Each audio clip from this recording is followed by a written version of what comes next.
Hey guys, how's it going? What am I working on now?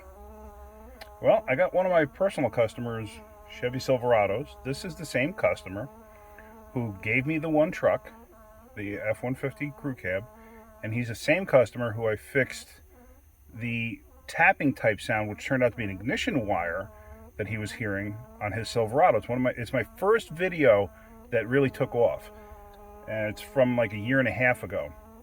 And I got so many comments on that video, like, "Why'd you give it away? You should charge something." No, no. As you see, he brings me all his vehicles. So you know what? I give him a break here and there. Um, Very good customer. You take care of your good customers. That's how you keep them good customers. So anyway, I don't know what that noise was. It's in the dashboard. Some kind of an actuator maybe or something for the HVAC. Because as soon as you click that to one, it goes away, but then it'll come back.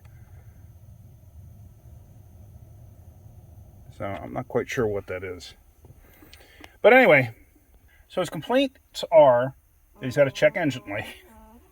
He's got a check engine light, and his 4x4 light comes on. Sometimes it works, sometimes it doesn't. I'm going to guess at it being a switch. That's a common failure on these. I don't recall the year of this thing. It's a 2004, 2005, 2006. So I got my scanner hooked up. Let's take a look, see what we got going on.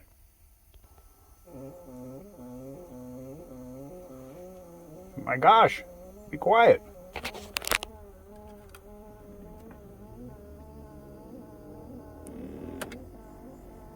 Wow, that HVAC's making a ton of noise. Okay, it's an 04, it's a 2500, it's a 6-liter. So let's go here.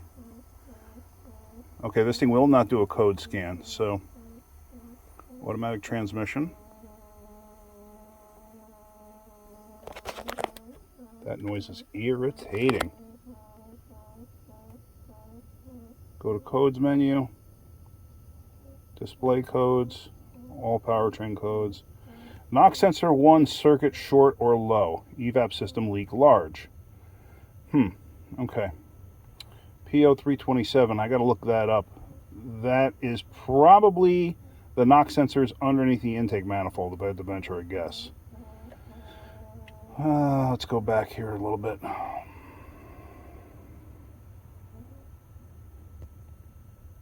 Last test failed, knock sensors, yep, okay. So, the evap large leak, I'm not overly concerned about that yet. I want to fix the knock sensors first. He had that code for quite a while now. He's just getting it into me. I remember looking at that maybe 3 months ago, just giving it a brief look, just scanning it for him. Let's go back. Let's go to... Come on.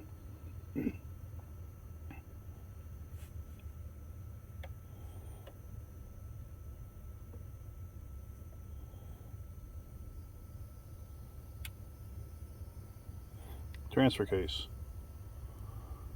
2500.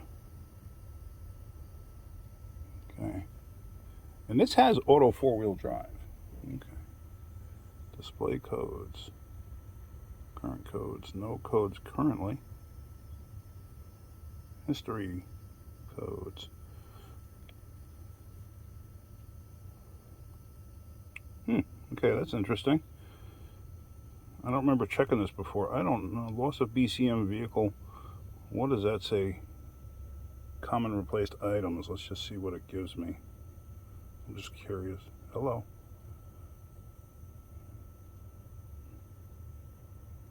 Taillight. Okay. Let's see, what is this one? Transfer case control module. Okay, that's or a speed sensor. I've seen transfer case control modules go out on these things. General system malfunction.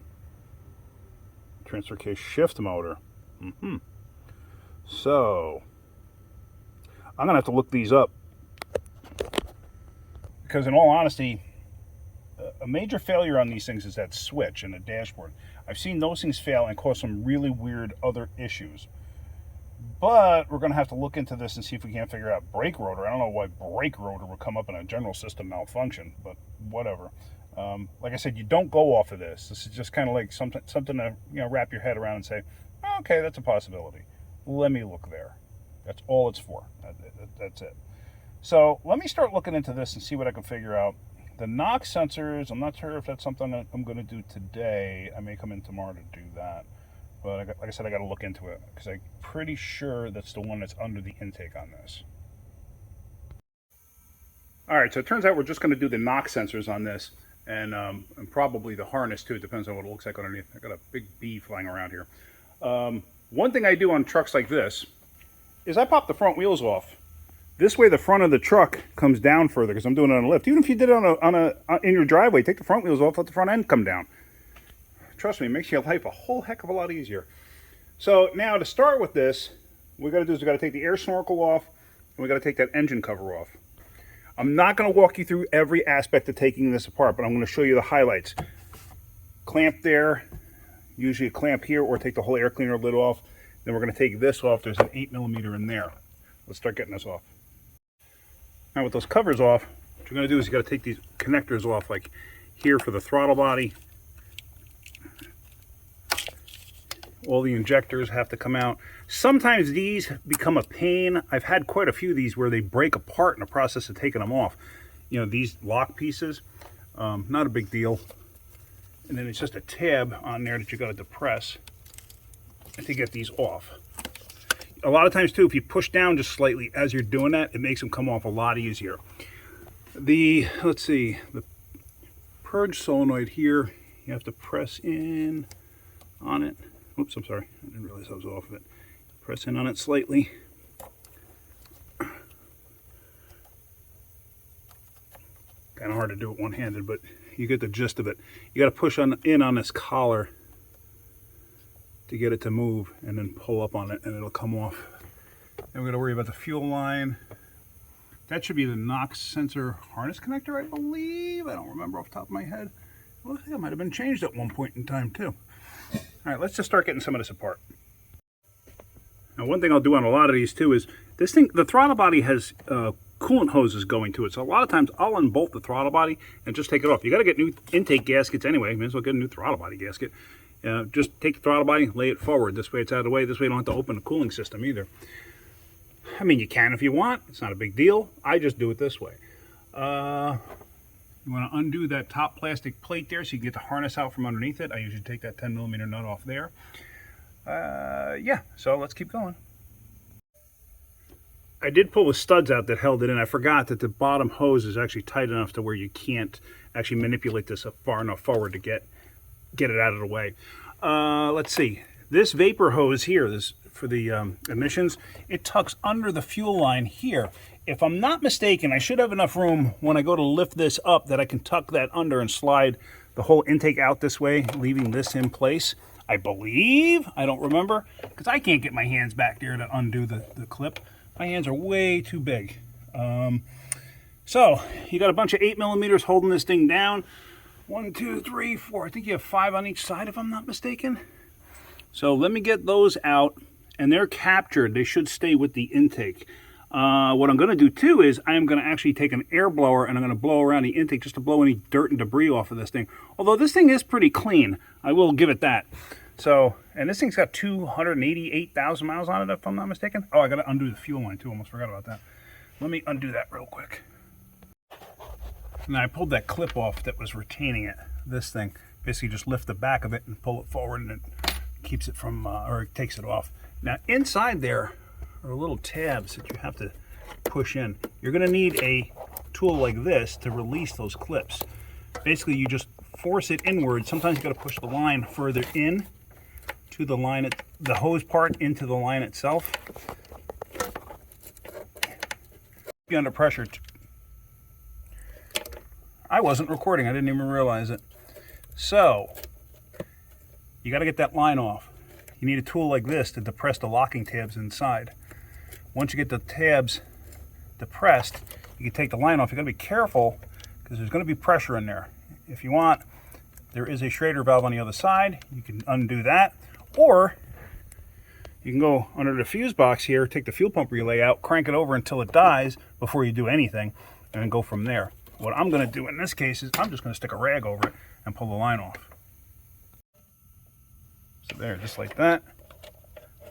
blow the line off. You can see some fuel there. Not much. Not enough came out. I say you just don't want to spray yourself in the face with that. Now let me get a blowgun. Let me just blow this out, and then let's take those 8mm out. All right, so let's see how this works out. I could swear on one of these before I had to take the alternator out because I didn't have enough clearance for some reason. Let me turn. I got to turn my headlight on. I apologize if it creates a glare.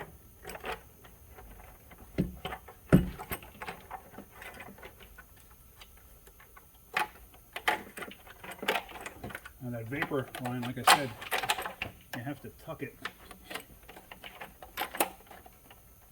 underneath the rail. If you can get your hand back there and disconnect it, it's the same type of a connection. I just can't get my hand back there. All right, so now the intake's off.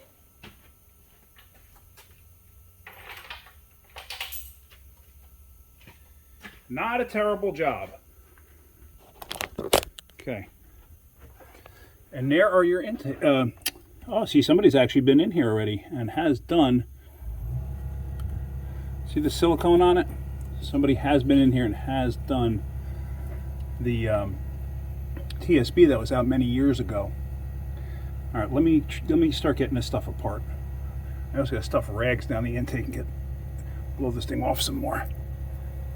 He's complaining about an oil leak, but everything looks good back there. That's the oil pressure sending unit, and that's the cam sensor. Everything looks good back there. The oil leak, I'm pretty confident, is just from sorry, I got that on.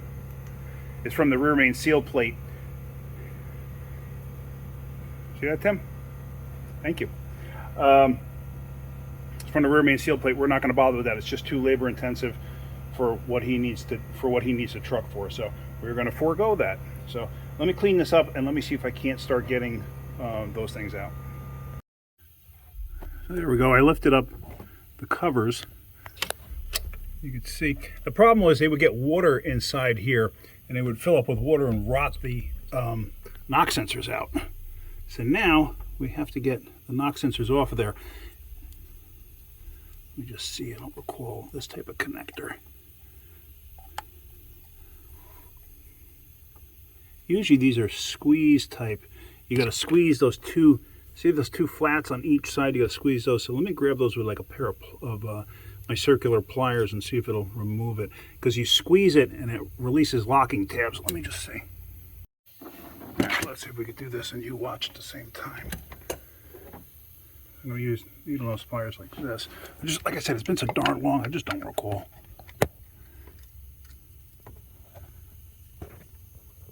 See, now I'm going to try to go around it like this. Just to squeeze the base. Some of you might be better at it because you got skinnier hands than I do. Yeah, there we go. As you see that it bulges out that piece there. I'm replacing this harness anyway, even though this has been replaced once before. Okay.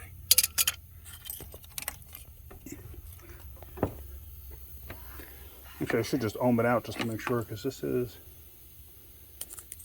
appears to be the GM one. I can't focus on it. I'm going to ohm this out just to be on the safe side. Well, let me get those knock sensors out. They just screw in. It's really not a big deal. I'm going to blow air down there first. I got my air blower right here. There shouldn't be any debris.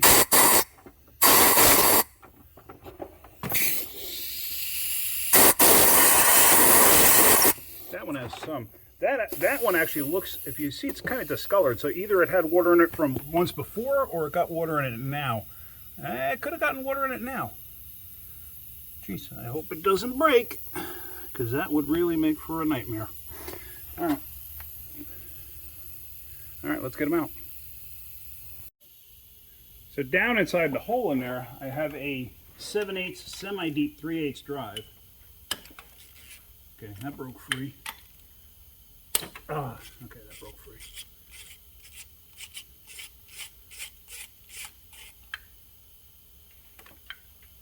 I don't know, looks all right. It looks okay. Somebody actually put anti-seize on it, thankfully.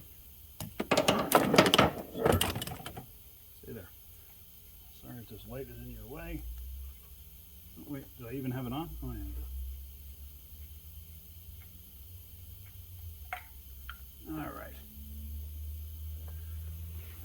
So, I did notice something. See that?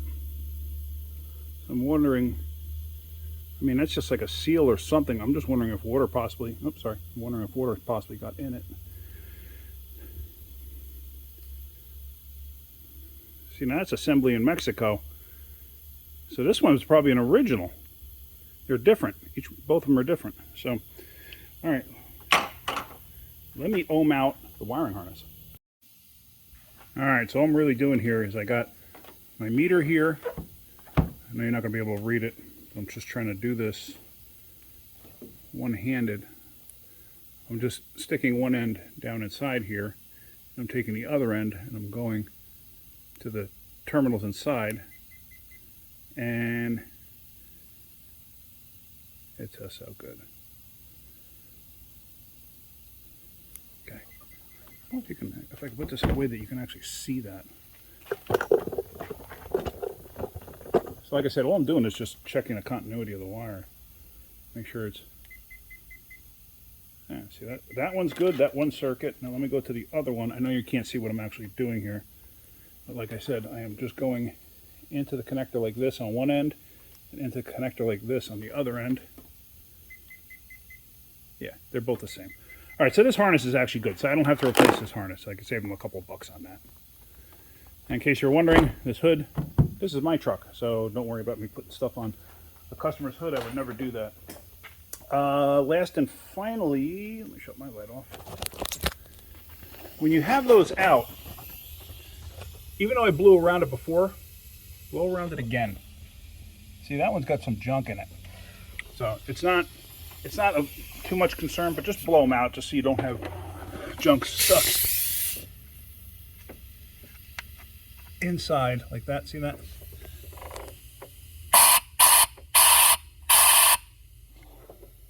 Same on this one.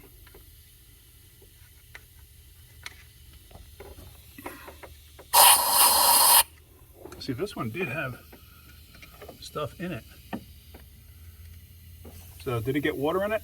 I don't know. All right, let's run to the parts store. Let's get some parts. And here we have some new sensors. And I did put a dabble of anti-seize on it, a very light amount, because you don't want them to seize up in the hole. It's for darn tootin'. Let me get them both caught. Oh, sorry. Sometimes trying to do this in film is just a little too difficult, and hopefully, I know I keep saying it, hopefully soon enough I'll be able to do this much better for much better quality videos. Okay, so let's tighten this up. And what we're going to do is we're just going to snug this, you know, just a little more than snug. You're not going to bear down on it. I'm going to do it as if you're doing it in your driveway and you don't have a torque wrench. So let me get my ratchet and let's go from there. All right, not sure how this is going to come out. Let me put the tool in place. Let me look back at the camera. How do you see that? You see it okay. Okay. So all we're going to do is we're going to screw this down by hand till it bottoms out. Both of them.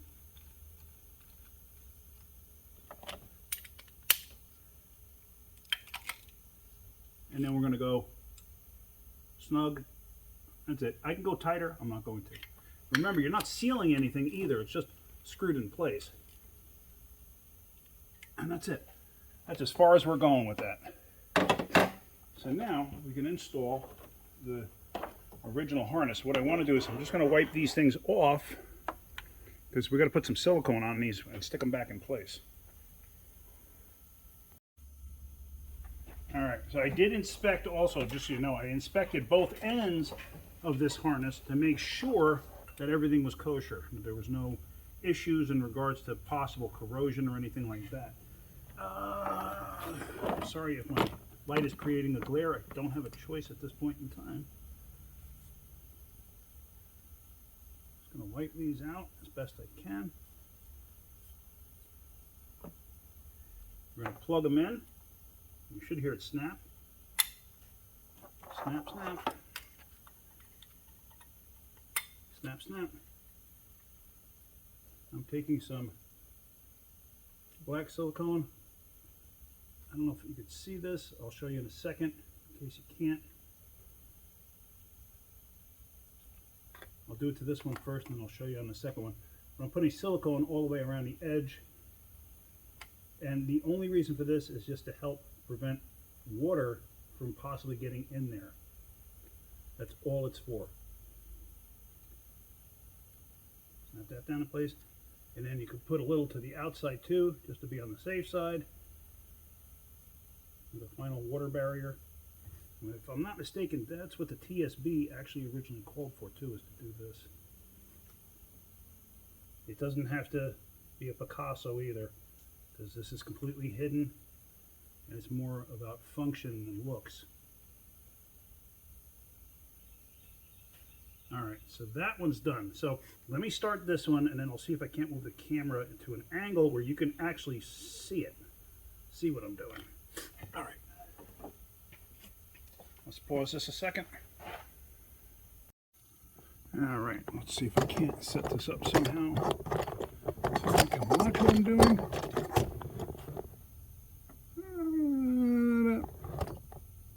That should work. Okay.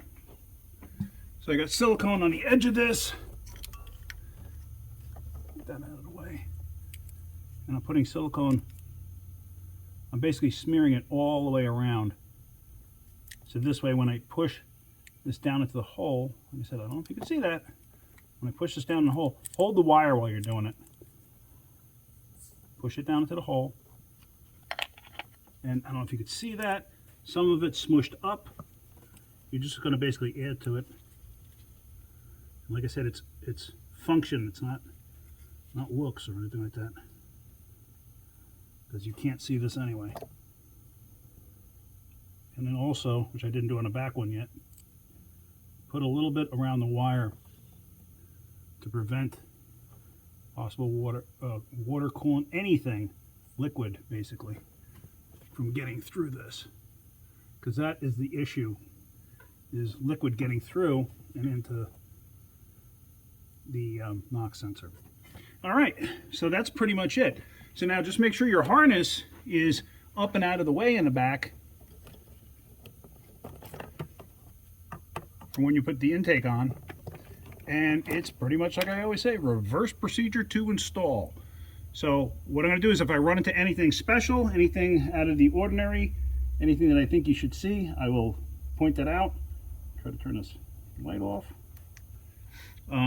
I'll point that out, and then we're going to go from there. All right, let's go that route. So now we're going to put the intake back on, and we got to tuck that hose up and through. We got gasoline on my leg.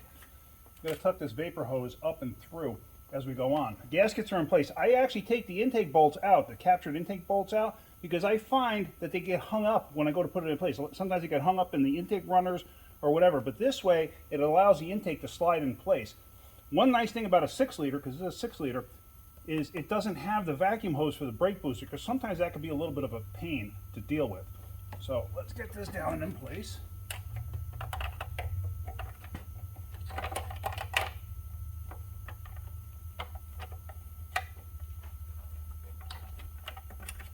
You want to try to avoid kinking this line, and hopefully you can see what I'm doing.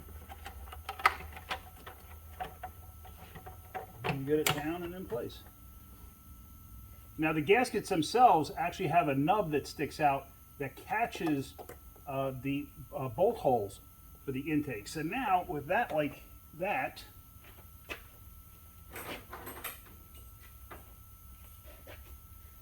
now you can take these captured bolts, see these have this shoulder on them, and you can start sticking them in place.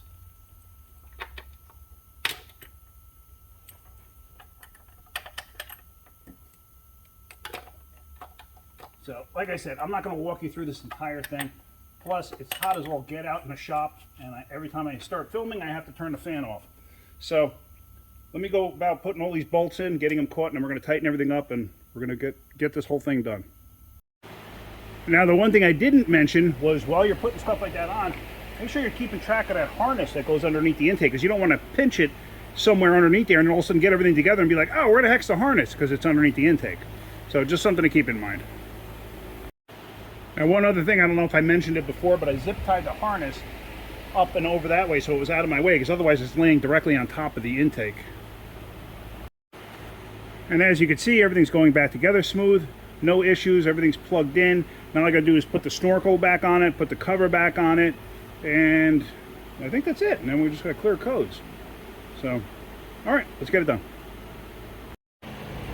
So there we go, everything's together. I didn't put the front wheels on just yet because I want to make sure everything's good. Obviously you want to check it for possible fuel leak, anything like that, because that's really the only thing of concern that we disconnected was the fuel line. Everything else should be fine. There really shouldn't be any issues with anything else. So let's go inside, let's clear all the codes out of this thing and start it up, make sure everything's good. All right, so the car's still farting at me, so actually let's stick it in park. And I had cleared the codes out, so no codes are present at the moment.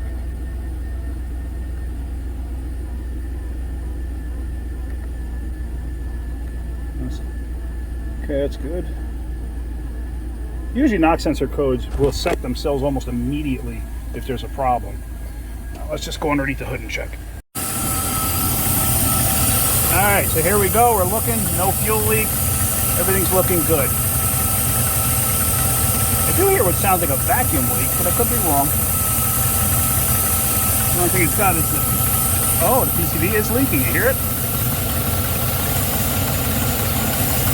I'm going to have to get elbows for this. Alright, let me take that apart and fix that. Yeah, I didn't even notice that. That's the PCV elbow. These things technically don't have a PCV. They have a fixed orifice inside the valve cover. So... I gotta get something for this. I think I might actually have one of these somewhere. Let me take a look. I did have a piece of bulk 3/8 PCV hose, so that's what I put on there. Start it back up.